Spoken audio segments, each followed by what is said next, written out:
Let's talk about that part of property investing that nobody likes to talk about. The bit that makes even a calm person panic. When I bought my first property, I thought, I'm ready. I'd saved my deposit, my 25% on a £160,000 house. So around 40,000. I'd worked hard, I'd sacrificed, I'd done it. And then the bills started rolling in. Solicitors, land registry, transfers, mortgage brokers, stamp duty, this and other fees for that. They all just asked me for money like it was absolutely nothing.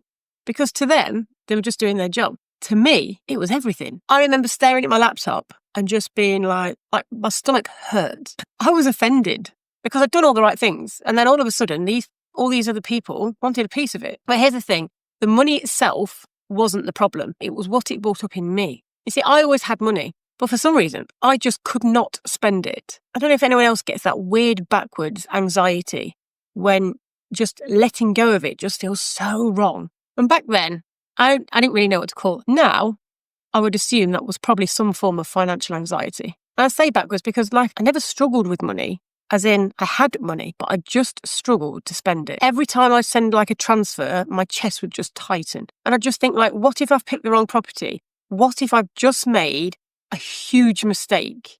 And what if a better one comes around tomorrow? And that's the kind of fear that makes you freeze. It's real fear.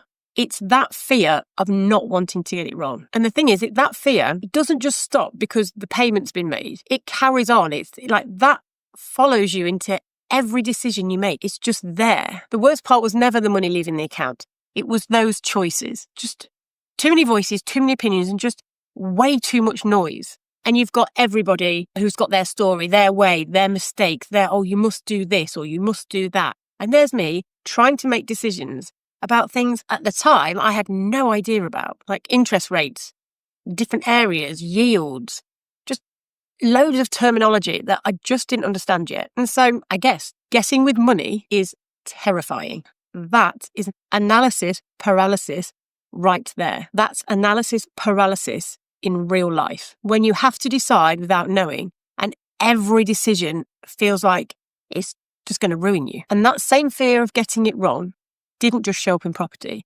It showed up in everything I bought. I remember trying to save on paint. That £100 saving on paint cost me over £600 and 2 full days. Trust me, cheap costs more every single time. So here's what happened.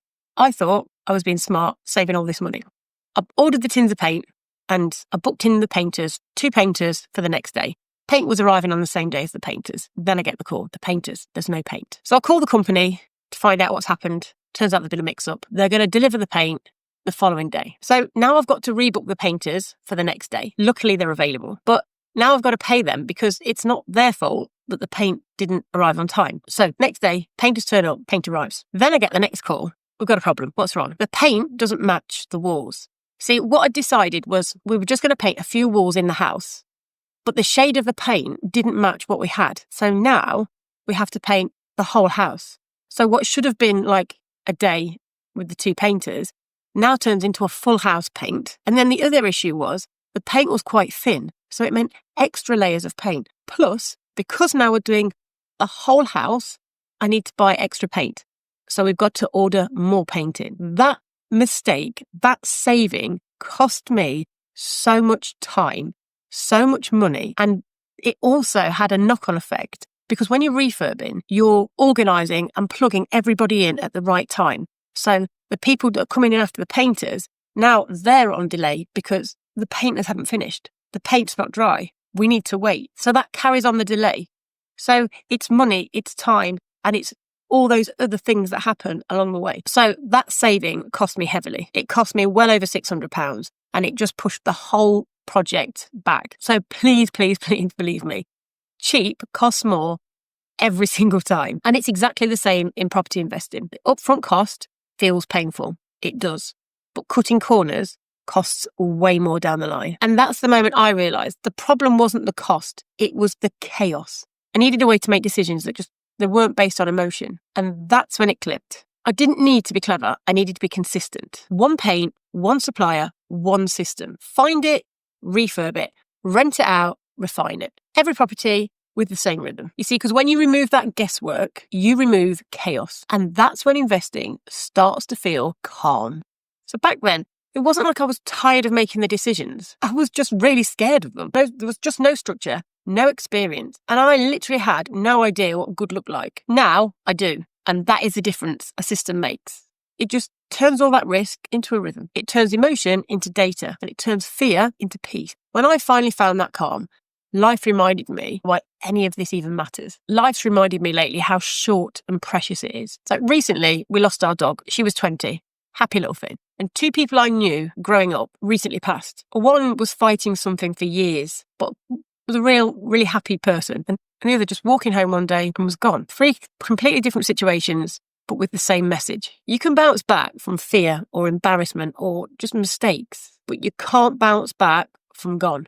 I decided to make them my reminder. When I start second guessing myself, I'm going to start thinking of them. So if they can't live out their next chapter, maybe I can live mine a bit bolder for them. Because the crazy part is, the property that terrified me to buy ended up teaching me that exact lesson. That first property, the one that nearly broke me with all those upfront costs, it doubled in value. So after buying it, years later, the bank valued it at today's price, or what that was at the time. And they saw that the value of the property was now worth double and let me borrow against that new value. That's what you call refinancing. Basically, the bank say to you, you can take some of that new value out as cash while still keeping the house. So that's what I did. I paid off that old mortgage, kept the house, and then had more money left to buy another one. No selling, no tax, just time doing its job. That was the day that fear left me, because I realised that upfront cost wasn't a loss.